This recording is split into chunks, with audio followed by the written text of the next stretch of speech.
नमस्कार जय जगन्नाथ आम चैनल को आपण मानकु बहुत बहुत स्वागत। सांग माने आमर हिंदू धर्म रे 12टी मासरे 12टी पूर्णिमा एवं 12टी अमावास्या रही थाए एवं एही तिथि गुड़िकर महत्व मध्य आम मानक पई अत्यंत गुरुत्वपूर्ण अटे।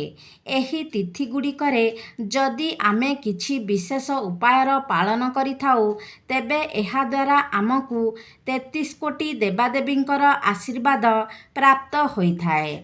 विशेष करी अमावास्यार तिथि रे जदि आमे किछि उपायर पालन करिथाउ तेबे आमकु पितृपुरुष मानकर आशीर्वाद मध्य प्राप्त होइथाए। सांग माने जदि आमकु पितृपुरुष मानकर आशीर्वाद प्राप्त होइथाए तेबे आम जीवन रे कौनसी दुख कष्ट रही न थाए किंबा कौनसी समस्या मध्य आम जीवन को आसी न थाए। मात्र जदि आम उपरे पितृदोष लगे किंबा कौनसी भी कारणरू आम उपरे पितृपुरुष असंतुष्ट हुअंती तेबे आमर जीवन नरक सहित समान हो जाए। आमको प्रत्येक क्षेत्र रे असफलता दुख एवं दारिद्र्यर सामना करने को पड़ी थाए। तो सांग माने अमावास्याटी एक एपरी तिथि होइथाए जेउ तिथि रे आपण देवादेवी को प्रसन्न करने सहित पितृपुरुष माननकु प्रसन्न करने पाई मध्य किछि उपाय पालन करि परिबे एवं एही उपाय गुड़िक जदि आपण सठिक भावरे पालन करि नियंती तेबे देवादेवींक समेत आपणଙ୍କୁ पितृपुरुषंकर आशीर्वाद मध्य प्राप्त होइथाए। जहा फलरे आपणक जीवन रे चलिथिबा अनेक गुड़िए समस्यार अंत होइथाए। जदि आपणଙ୍କୁ बारंबार आर्थिक संकटर सामना करबाकू पड़ुछि दारिद्रता आपणकर पीछा छाड़ू नाही परिवार रे सर्वदा अशांति एवं कलह लगी रहुछि सदस्य मानक मध्यरे सर्वदा मनांतर मतांतर लगी रहुछि एवं आपणଙ୍କୁ प्रत्येक कार्य विफलतार सामना करबाकू पड़ुछि समाज रे आपणकर मान सम्मान कमिबाकू लागुछि तेबे आपण निश्चित भावरे अमावास्या रे किछि उपायर पालन करंतु जहा आजिर एही वीडियो रे मु आपण माननकु कहिबाकू जाउछि। सांग माने एही उपाय गुड़िक पालन करिबा द्वारा आपणଙ୍କୁ आपणक पितृपुरुषंकर आशीर्वाद प्राप्त हेबो एवं देवादेवींकर मध्य आशीर्वाद प्राप्त हेबो जहा फलरे आपणक चलिथिबा ए सबु समस्या गुड़िक आपणक जीवनरू दूरेई जीव। सांग माने आमर हिंदू धर्म रे अमावास्या तिथिटी को आमर पितृपुरुषंकु समर्पित करा जाय थाए। एहा व्यतीत एही दिनटी को तंत्र साधना पाई मध्य अधिक महत्व दिया जाय थाए। एही दिन पितृपुरुष मानंकु तर्पण एवं पिंडदान करा जाय थाए। एहा सहित विधि विधान पूर्वक स्नान करी ध्यान करी भगवान विष्णुंकर पूजार्चना मध्य करा जाय थाए। गरुड़ पुराण अनुसारे अमावास्या तिथि रे पितृपुरुषंकु तर्पण करी पिंडदान करिबा द्वारा आपणक जीवन रे चलिथिबा अनेक प्रकारर संकटरू आपणଙ୍କୁ मुक्ति मिली थाए। एहा सहित गृह रे सुख समृद्धि एवं शुभतार आगमन होइथाए। एही दिन कालसर्प दोष एवं पितृदोषर निवारण करिबा पाई मध्य अनेक उपायर पालन करा जाय थाए।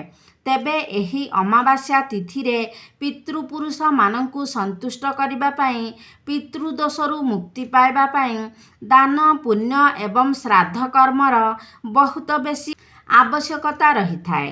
तो सांग माने सेथिपाई आपण एही अमावास्या तिथि रे दुखी एवं दरिद्र व्यक्ति माननकु खाद्य एवं वस्त्र दान करंतु एवं सूर्यास्त हेबा परे आपण निजर घरर दक्षिण दिगरे सोरिष तेलर एक दीप जलाई दियंतु एवं सेही दीपरे किछि कला राशि पकाई दियंतु। एही दिन आपण पितृश्रोत एवं पितृ कवचर पाठ करंतु। एपरी करिबा द्वारा आपणଙ୍କୁ पितृपुरुषंकर आशीर्वाद प्राप्त होइथाए एवं आपणଙ୍କ जीवन रे आसुथिबा अनेक संकट और समस्यारू ଆପଣଙ୍କୁ ମୁକ୍ତି ମିଳିଥାଏ। ତ ସାଙ୍ଗମାନେ, ଏହା ତ ଥିଲା ଆପଣଙ୍କର ପିତୃପୁରୁଷମାନଙ୍କୁ ସନ୍ତୁଷ୍ଟ କରିବାର ଉପାୟ। ଏବେ ଆସନ୍ତୁ ଜାଣିବା ମା ଲକ୍ଷ୍ମୀଙ୍କୁ ସନ୍ତୁଷ୍ଟ କରିବାର କିଛି ଉପାୟ।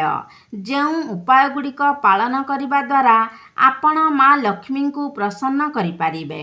ଏହି ଅମାବାସ୍ୟା ଦିନ ଯଦି ଆପଣ ଶ୍ରଦ୍ଧା ଓ ଭକ୍ତିର ସହିତ ମା ଲକ୍ଷ୍ମୀଙ୍କୁ ସ୍ମରଣ କରି ତାଙ୍କ ଉଦ୍ଦେଶ୍ୟରେ କିଛି ଉପାୟର ପାଳନ କରନ୍ତି, ତେବେ ନିଶ୍ଚିତ ରୂପରେ ଆପଣଙ୍କୁ ମା ଲକ୍ଷ୍ମୀଙ୍କର କୃପା ପ୍ରାପ୍ତ ହେବ ଏବଂ ଆପଣଙ୍କ ଜୀବନରେ ଚାଲିଥିବା ଧନଜନିତ ସମସ୍ୟାର ଅନ୍ତ ହେବ। ତେବେ ସାଙ୍ଗମାନେ, ଆସନ୍ତୁ ଜାଣିନେବା କିଛି ଉପାୟ ବିଷୟରେ। ଯେଉଁ ଉପାୟଗୁଡ଼ିକ ଆପଣ ଏହି ଅମାବାସ୍ୟା ତିଥିରେ ପାଳନ କରିବା ଦ୍ୱାରା ଆପଣଙ୍କୁ ନିଶ୍ଚିତ ରୂପରେ ମା ଲକ୍ଷ୍ମୀଙ୍କର ଆଶୀର୍ବାଦ ପ୍ରାପ୍ତ ହେବ ଏବଂ ଆପଣଙ୍କ ଗୃହରେ ମା ଲକ୍ଷ୍ମୀଙ୍କର ସ୍ଥାୟୀ ବାସ ମଧ୍ୟ ହେବ। ତ ସାଙ୍ଗମାନେ, ମା ଲକ୍ଷ୍ମୀଙ୍କୁ ପ୍ରସନ୍ନ କରିବା ପାଇଁ ଆପଣ ଏହି ଆଷାଢ଼ ଅମାବାସ୍ୟା ତିଥିରେ ନିଜ ଘରର ଐଶାନ୍ୟ କୋଣରେ ଏକ ଘିଅର ଦୀପ ଜଳାନ୍ତୁ ଏବଂ ଧ୍ୟାନ ରଖିବେ ସେହି ଦୀପଟି ଯେପରି ସୂର୍ଯ୍ୟୋଦୟ ସମୟରୁ ଆରମ୍ଭ କରି ସୂର୍ଯ୍ୟାସ୍ତ ପର୍ଯ୍ୟନ୍ତ ଜଳେ, ଅର୍ଥାତ୍ ଆପଣ ଗୋଟିଏ ଅଖଣ୍ଡ ଦୀପ ଜଳାନ୍ତୁ। ଏପରି କରିବା ଦ୍ୱାରା ଆପଣଙ୍କୁ ମା ଲକ୍ଷ୍ମୀଙ୍କର ଆଶୀର୍ବାଦ ପ୍ରାପ୍ତ ହୋଇଥାଏ ଏବଂ ଆପଣଙ୍କ ଗୃହରେ ମା ଲକ୍ଷ୍ମୀଙ୍କର ସ୍ଥାୟୀ ବାସ ମଧ୍ୟ ହୋଇଥାଏ। ଏହା ବ୍ୟତୀତ ଆପଣ ଏହି ଅମାବାସ୍ୟା ଦିନ ସୂର୍ଯ୍ୟୋଦୟ ସମୟରେ ନିଜର ବ୍ରହ୍ମ ମୁହୂର୍ତ୍ତରୁ ଉଠି ସ୍ନାନ କାର୍ଯ୍ୟ ସାରି ନିଅନ୍ତୁ। ଏହାପରେ ଆପଣ ନିଜର ଘର ନିକଟରେ ଥିବା କୌଣସି ଓସ୍ତ ଗଛ ନିକଟକୁ ଯାଆନ୍ତୁ ଏବଂ ଓସ୍ତ ଗଛ ମୂଳରେ ଫଳ ଅର୍ପଣ କରି ଆପଣ ଘିଅର ଦୀପଟିଏ ପ୍ରଜ୍ୱଳନ କରନ୍ତୁ, ଯାହାଫଳରେ ଆପଣଙ୍କୁ 33 କୋଟି ଦେବାଦେବୀଙ୍କର ଆଶୀର୍ବାଦ ପ୍ରାପ୍ତ ହେବ। କାରଣ ଓସ୍ତ ଗଛରେ 33 କୋଟି ଦେବାଦେବୀଙ୍କର ବାସ ହୋଇଥାଏ ଏବଂ ଆପଣ ଅମାବାସ୍ୟା ଦିନ ଏହି ଉପାୟଟି ପାଳନ କରିବା ଦ୍ୱାରା ଆପଣଙ୍କୁ 33 କୋଟି ଦେବାଦେବୀଙ୍କର ଆଶୀର୍ବାଦ ମିଳିଥାଏ। ପିତୃଦୋଷରୁ ମୁକ୍ତି ମିଳିଥାଏ। ଏହା ବ୍ୟତୀତ ଆପଣଙ୍କ କୁଣ୍ଡଳୀରେ ଯଦି ଶନି ଦୋଷ ଥାଏ କିମ୍ବା ଆପଣଙ୍କର କୁଣ୍ଡଳୀରେ ଶନିଙ୍କର କୌଣସି ବି ଅଶୁଭ ପ୍ରଭାବ ରହୁଥାଏ, ତେବେ ସେଥିରୁ ମଧ୍ୟ ଆପଣଙ୍କୁ ମୁକ୍ତି ମିଳିଥାଏ। ଆଉ ଗୋଟିଏ ଉପାୟ ହେଉଛି ଆପଣ ଏହି ଅମାବାସ୍ୟା ଦିନ ବ୍ରହ୍ମ ମୁହୂର୍ତ୍ତରୁ ଉଠି ସ୍ନାନ କାର୍ଯ୍ୟ ସାରି ନିଅନ୍ତୁ। ତେବେ ସାଙ୍ଗମାନେ, ଏହି ଦିନ ଗଙ୍ଗା ସ୍ନାନର ଅତ୍ୟନ୍ତ ମହତ୍ତ୍ୱ ରହିଥାଏ। ତେବେ ପ୍ରତ୍ୟେକ ବ୍ୟକ୍ତି ଗଙ୍ଗା ସ୍ନାନ କରିବା ସମ୍ଭବ ନୁହେଁ। ସେଥିପାଇଁ ଆପଣମାନେ ନିଜର ସ୍ନାନ ଜଳରେ କିଛି ବୁନ୍ଦା ଗଙ୍ଗା ଜଳ ପକାଇ ସ୍ନାନ କରନ୍ତୁ। ଏପରି କରିବା ଦ୍ୱାରା ମଧ୍ୟ ଆପଣଙ୍କୁ ଗଙ୍ଗା ସ୍ନାନ କରିବାର ଫଳ ପ୍ରାପ୍ତି ହୋଇଥାଏ। ତ ବ୍ରହ୍ମ ମୁହୂର୍ତ୍ତରୁ ଉଠି ଆପଣ ଗଙ୍ଗା ଜଳରେ ସ୍ନାନ କରିନିଅନ୍ତୁ। ତାପରେ ଆପଣ ଗୋଟିଏ ଲାଲ ରଙ୍ଗର ବସ୍ତ୍ର ପରିଧାନ କରନ୍ତୁ, କାରଣ ଲାଲ ରଙ୍ଗଟି ମା ଲକ୍ଷ୍ମୀଙ୍କର ଅତ୍ୟନ୍ତ ପ୍ରିୟ ହୋଇଥାଏ। ଏହାପରେ ଆପଣ ନିଜର ଠାକୁର ଘରେ ମା ଲକ୍ଷ୍ମୀଙ୍କର ମୂର୍ତ୍ତି କିମ୍ବା ଫଟୋ ସାମ୍ନାରେ ଗୋଟିଏ ଘିଅର ଦୀପ ଜଳାନ୍ତୁ। ସେହି ଦୀପରେ ଆପଣ କିଛି କେଶର ଏବଂ 2ଟି ଲବଙ୍ଗ ପକାଇ ଜାଳନ୍ତୁ। ତାପରେ ଆପଣ ସେହି ଦୀପ ସମ୍ମୁଖରେ ବସି ମା ଲକ୍ଷ୍ମୀଙ୍କର କୌଣସି ବି ମନ୍ତ୍ରର ଉଚ୍ଚାରଣ କରନ୍ତୁ।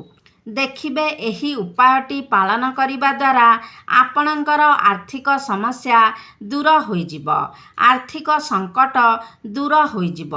ଯଦି ଆପଣଙ୍କ ଉପରେ ଋଣ କରଜ ଥିଲା, ତେବେ ଋଣ କରଜ ମଧ୍ୟ ଧୀରେ ଧୀରେ ଶୁଝି ହୋଇଯିବ।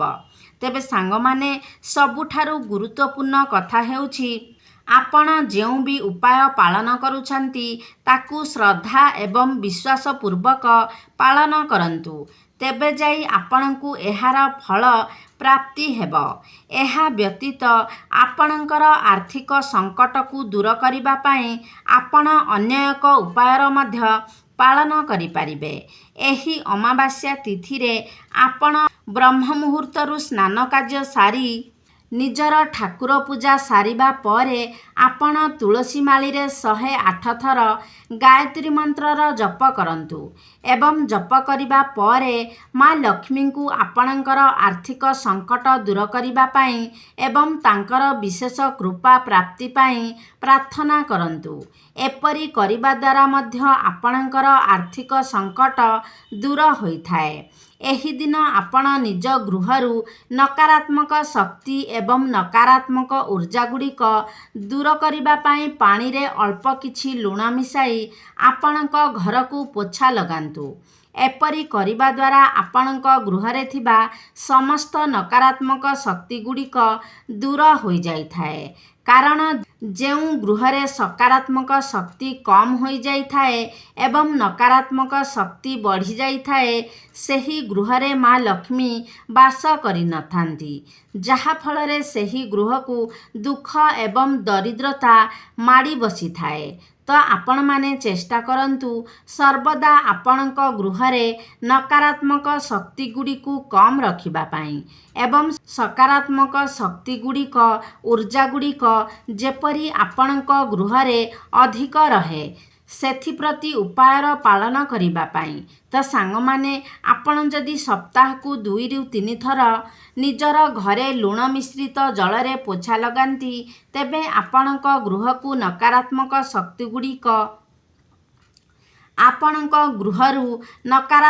ଶକ୍ତିଗୁଡ଼ିକ ଦୂର ହୋଇଯାଇଥାଏ।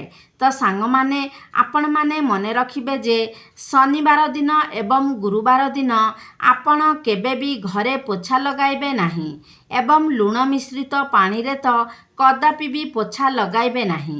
ଏହା ବ୍ୟତୀତ ଆଉ ଗୋଟିଏ ଗୁରୁତ୍ୱପୂର୍ଣ୍ଣ କଥା ସର୍ବଦା ଧ୍ୟାନରେ ରଖିବେ ଯେ ଲୁଣ ମିଶ୍ରିତ ଜଳରେ ଆପଣ ସର୍ବଦା ସକାଳ ସମୟରେ ହିଁ ପୋଛା ଲଗାଇବେ। ମଧ୍ୟାହ୍ନ ସମୟ ପରଠାରୁ ଆପଣ ଘରେ ପୋଛା ଲଗାଇବେ ନାହିଁ, କାରଣ ମଧ୍ୟାହ୍ନ ସମୟ ପରେ ଘରେ ପୋଛା ଲଗାଇବା ଦ୍ୱାରା ଆପଣଙ୍କ ଗୃହରୁ ମା ଲକ୍ଷ୍ମୀ ପରିତ୍ୟାଗ କରିଦେଇଥାନ୍ତି।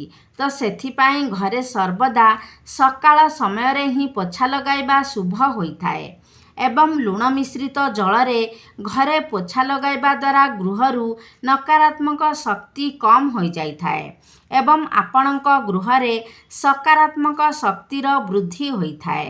ଏହା ବ୍ୟତୀତ ଆପଣ ଏହି ଅମାବାସ୍ୟା ଦିନ ସନ୍ଧ୍ୟା ସମୟରେ ଆପଣଙ୍କ ଘର ନିକଟରେ ଥିବା ଓସ୍ତ ଗଛ ନିକଟକୁ ଯାଆନ୍ତୁ ଏବଂ ଓସ୍ତ ଗଛ ମୂଳରେ ଆପଣ ରାଶି ତେଲର ଏକ ଦୀପ ପ୍ରଜ୍ୱଳନ କରି ଓସ୍ତ ଗଛକୁ ପରିକ୍ରମା କରନ୍ତୁ ଏବଂ ଆପଣଙ୍କୁ ଆପଣଙ୍କର ପିତୃପୁରୁଷ ଏବଂ ଦେବାଦେବୀଙ୍କର ଆଶୀର୍ବାଦ ପ୍ରାପ୍ତି ହେଉ, ଏହା ପ୍ରାର୍ଥନା କରି ଓସ୍ତ ଗଛକୁ ପ୍ରଣାମ କରନ୍ତୁ।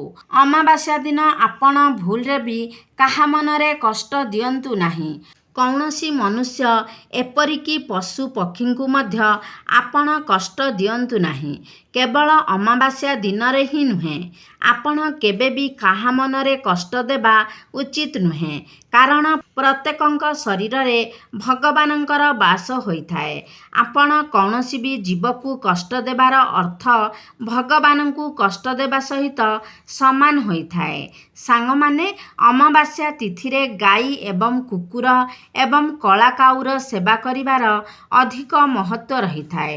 ତ ଏହି ଦିନ ଯଦି ଆପଣ ଗୋମାତାଙ୍କର ପୂଜା କରନ୍ତି, ଗୋମାତାଙ୍କୁ ଚାରା ରୁଟି ଖାଇବାକୁ ଦିଅନ୍ତି, ଆପଣଙ୍କୁ ପିତୃପୁରୁଷ ଏବଂ ଦେବାଦେବୀଙ୍କର ଆଶୀର୍ବାଦ ପ୍ରାପ୍ତ ହୋଇଥାଏ। ଏହା ବ୍ୟତୀତ କଳା କୁକୁର ଏବଂ କଳା କାଉକୁ ଯଦି ଆପଣ କିଛି ଖାଇବାକୁ ଦିଅନ୍ତି ତେବେ ମଧ୍ୟ ଆପଣଙ୍କୁ ଶନି ଭଗବାନଙ୍କର ଆଶୀର୍ବାଦ ପ୍ରାପ୍ତ ହୋଇଥାଏ ଏବଂ ପିତୃପୁରୁଷଙ୍କର ଆଶୀର୍ବାଦ ମଧ୍ୟ ପ୍ରାପ୍ତ ହୋଇଥାଏ। ସାଙ୍ଗମାନେ, ଯଦି ଆପଣଙ୍କ ଜୀବନକୁ ନାନା ପ୍ରକାରର ସମସ୍ୟା ଘେରି ରହିଛି ତେବେ ଏସବୁରୁ ମୁକ୍ତି ପାଇବା ପାଇଁ ଆପଣ ଏହି ଆଷାଢ଼ ଅମାବାସ୍ୟା ଦିନ କେବଳ ଆଷାଢ଼ ଅମାବାସ୍ୟା ହିଁ ନୁହେଁ, ପ୍ରତ୍ୟେକ ଅମାବାସ୍ୟା ଦିନ ବ୍ରହ୍ମ ମୁହୂର୍ତ୍ତରୁ ଉଠି ସ୍ନାନ କାର୍ଯ୍ୟ ସମାପନ କରିନିଅନ୍ତୁ। ବିଧିବିଧାନ ପୂର୍ବକ ଈଶ୍ୱରଙ୍କର ପୂଜାପାଠ ଜପତପ କରନ୍ତୁ ଏବଂ ଆପଣଙ୍କର ଆର୍ଥିକ ସ୍ଥିତିକୁ ମଜବୁତ ବନାଇବା ପାଇଁ ଆପଣଙ୍କ ଜୀବନର ସମସ୍ତ ସମସ୍ୟାରୁ ମୁକ୍ତି ପାଇବା ପାଇଁ ଆପଣ ନିଜର ସକ୍ଷମ ଅନୁସାରେ କିଛି ଦାନ ପୁଣ୍ୟ ମଧ୍ୟ କରନ୍ତୁ। ଏହି ଉପାୟ ଦ୍ୱାରା ଆପଣଙ୍କୁ ସମସ୍ତ ସମସ୍ୟାରୁ ମୁକ୍ତି ମିଳିଥାଏ। ତ ସାଙ୍ଗମାନେ, ଏହି ଦିନ ଆପଣ ଦୁଃଖୀ ଦରିଦ୍ର ବ୍ୟକ୍ତିମାନଙ୍କୁ ଚାଉଳ, ଲୁଣ, ଗହମ, କ୍ଷୀର, ଦହି, କଳା ରାଶି, ବସ୍ତ୍ର ଏସବୁ ଜିନିଷର ଦାନ କରନ୍ତୁ। ଏପରି କରିବା ଦ୍ୱାରା ଆପଣଙ୍କ ଜୀବନରେ ଆସୁଥିବା ସମସ୍ୟା ସଙ୍କଟରୁ ଆପଣଙ୍କୁ ମୁକ୍ତି ମିଳିଥାଏ ଏବଂ ଆପଣଙ୍କ ଗୃହରେ ସୁଖ ସମୃଦ୍ଧି ଏବଂ ଧନଧାନ୍ୟର ବୃଦ୍ଧି ହୋଇଥାଏ। ତ ସାଙ୍ଗମାନେ, ଆଶା କରୁଛି ଆଜିର ଭିଡ଼ିଓଟି ଆପଣମାନଙ୍କୁ ନିଶ୍ଚିତ ଭାବରେ ଭଲ ଲାଗିଥିବ। ଯଦି ଭଲ ଲାଗିଛି ତାହେଲେ ଲାଇକ୍ କରନ୍ତୁ, ସେୟାର କରନ୍ତୁ। ଯଦି ଆମ ଚ୍ୟାନେଲକୁ ସବସ୍କ୍ରାଇବ୍ କରିନାହାନ୍ତି ତାହେଲେ ସବସ୍କ୍ରାଇବ୍ କରିଦିଅନ୍ତୁ ଏବଂ କମେଣ୍ଟ ବକ୍ସରେ ଜୟ ମା ଲକ୍ଷ୍ମୀ ନିଶ୍ଚୟ ଲେଖନ୍ତୁ।